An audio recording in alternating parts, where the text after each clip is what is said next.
What's on, ladies and gentlemen? My name's Ross, I like games, and today we need to talk about something very interesting that has quietly appeared over on the internet, and that is a new Naruto TCG.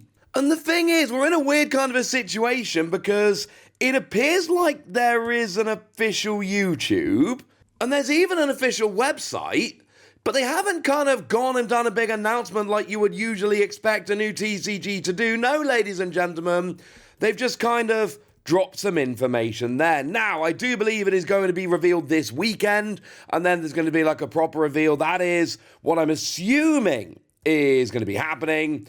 For right now, we actually know quite a bit, and it's a little bit of a weird one. So, for instance, there's not many products we've seen so far, but we've seen there are going to be booster packs, and we've seen that there are going to be 2 starter decks. So far, so good. Booster pack, starter decks, it is a proper TCG. Oh, I suppose I should mention that there's a binder as well. It's a TCG. Official binder kind of makes sense. I'm going to allow it. The thing is, when we have a look at deck building in the game, they're 30 card decks with a maximum of 2 of each card in there. Now, on the one hand, you can look at this and go, well, that's pretty cool. It's going to make it much easier to actually make decks here. If we're only needing 30 cards for a deck, we only need 2 copies of any one card, that is going to make it a lot easier to actually build decks and go. Yes. However, generally speaking, smaller decks, fewer of each card, this is basically very close to Pokemon TCG Pocket. And I use that as an example because Pokemon TCG Pocket does not have the depth of the main Pokemon TCG. I love me some Pokemon TCG Pocket. I'm a huge fan. I play that game every day.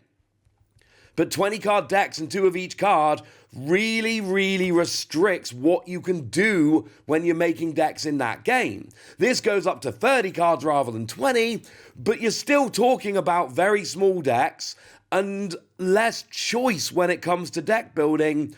Make no mistake about it, this is going to be relevant. We'll have a look at exactly what's going to be going on as we go along. As always with every new card game, I'm going to make videos about it, and if you guys watch and if the videos are popular, I'm going to keep making them, and if nobody cares, then I won't. Simple as that. But it does make things rather interesting indeed. Now, in terms of the products with the booster packs, then, there's already some things that should, well, might make you happy, might not. Because, of course, you can have a look there and see, well, hang on a second, we've got secret cards, that's kind of fun. There's also a first edition. First edition's a weird one to me, because most card games that had first edition realised it wasn't a great idea and went away from it. Basically, having a first edition is just encouraging scalpers, and then it made the cards early to get hold of initially, which is when the people that want to play with them actually go and get them, and it just turned into a bit of an annoying thing. Most card games with, I'm not saying all, I'm sure there's some exceptions, but most card games that had first editions, Pokemon, UVS, etc., they decided that actually keeping on with that, maybe not the best way to go, and they went away from it. I find it very interesting they've kept up there. Now, what we got here are 10 cards per pack and $5 a pack, all fairly standard. And apparently, each pack contains 1 mission card, 4 common cards, 3 uncommon, 1 rare, secret, or legendary, and 1 holo variant. This is all fairly standard, a rare and a reverse holo. A lot of games like Lorcana and Pokemon have gone to 2 rares, but this is not that unusual, this is fine. What is interesting, and some of this information is coming from the Discord, which I would recommend you all check out, and apparently every case, which is 12 boxes, has a chase card, and that chase card is a gold card. And when I say gold card, I mean gold card. Made with 22 karat gold. You can see on the front of the box here, there's 155 cards, 11 secret, and then we've got Holo Diamond, Holo Sparkle, Mold Laser, Holo Epic, and Holo Legendary. And yeah, This is kind of interesting. You may also notice that the game is made by Sikaboom, which is not a card game company that I'm aware of, and they're certainly not making a big TCG right now. So there is a question that does need to be asked about whether this is a company that has the experience to make a card game along these lines. I think this looks really fun for the record, and I'm kind of excited, but you gotta bear in mind that a lot of card games nowadays are made by companies with experience. Or then again, Disney Lorcana was made by Ravensburger, who are most famous for board games and puzzles, so I don't know. Let's give them the benefit of the doubt. In terms of the starter decks, there are 2 different versions of these, and they contain 2 exclusive out-of-series Mythos cards and an oversized one for display. And then there's enough cards for 2 21-card mini decks to help you learn the game, and 4 booster packs. And then like a collection guide and tokens and stuff. But mostly 2 promos, jumbo promo, 4 packs. And then we've also got 21 card decks. Like 30 card decks are already small. Why 21 card decks? These are apparently retailing for €25. Now, you might wonder why I'm talking in euros here. And the reason is the rumor at the moment, and I don't believe this has been officially confirmed, but what we're hearing is this game is going to be EU exclusive. It is not going to be getting a North American release. We'll have to wait and see if that gets confirmed, but that is what people are talking about in the Discord. That is what people are hearing. We'll have to wait and see. Now, in terms of the cards, there have been a few cards that have been revealed, including what looks to be one of the gold cards. And you'll notice they don't have a huge amount of information on, which worries me again a tiny bit here. But we got things like, Sakura Haruno. It's got a main. If there's another Team 7 character in the mission, draw a card.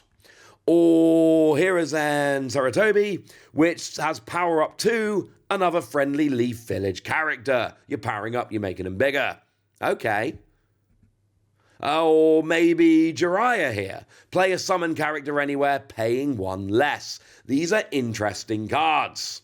Oh, and by the way, you'll notice as I've been popping these up, I've been showing you 2 versions of the cards. These are one of the fancy holo versions. Remember, you do get that alt foil in every pack as well.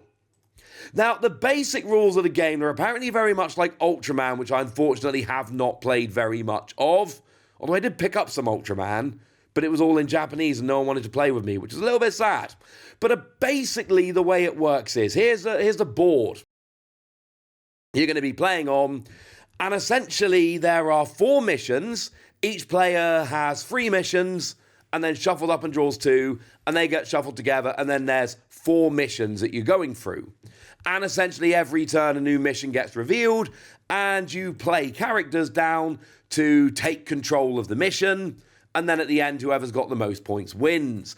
If it's a tie, and a bunch of times, let's face it, it is going to be a tie, well, we also have a token, the Edge token, which decides who goes first in the following round. Oh, it's like the initiative token in Star Wars Unlimited. And essentially, if it's tied at the end, whoever's got that, i.e. whoever passed first in the final round, they end up winning the game, which I do like because there's a real bit of, I think it's going to end up tied. So I'm going to take the token and hope, because if it is tied, I've got the Edge token and I win the game. Oh, but hang on a second. If I take the Edge token now, then I'm just letting my opponent do what they want, and then actually I might not win, and that would be very, very sad. I like this very much indeed. And of course, it seems to be that you can essentially go back to previous missions. There's keywords to move characters between missions so that you can essentially have a mission that you're losing, but then you can go back and win that mission later. You can also play a ninja face up, playing its regular cost, or play it face down as hidden, paying only 1 cost, but you can then reveal it later at its full cost, activating its effect. So you can essentially set traps for your opponent. And again, this is something I like very much indeed, because you could have your opponent guessing what you've put down, and they're reacting to cards you played that they don't actually know what they are. They're just trying to guess. And I like this very much indeed. I think the rules are sound. I worry about 30 card decks. I worry about 2 copies of each card, and I worry that the games might be quite short, and shorter games with fewer cards generally leads to slightly lower skill expression. Again, I could be wrong. The game hasn't been properly announced. I've not played it. This is pure supposition. I need to stress that. So, we've had the booster packs revealed, and there's a whole bunch of fancy things, including actual gold cards. We've got a couple of Starter Deck style products. They're a little bit different, but that's roughly what they are. We've got an official binder, we've got a vague look at the rules, and we've got an awful lot of questions, one of the main ones of which is going to be, wait, is it really an EU exclusive? And the answer might be yes. So there we go. That's what you need to know. And now it's over to you guys. Tell me what you think about this game. Tell me if you're hyped. Tell me if you're desperate for the EU-only rumour to be wrong. Let me know in the comment section. Get us! Be nice. And then make sure you like this video, subscribe to this channel, follow me on Twitter at Lawasi. That's where we talk about Pokemon and a whole bunch of other card games. And please do consider checking out patreon.com/PTCG Radio, where you can support the channel, get some bonus podcasts, join a Discord, and all kinds of fun things.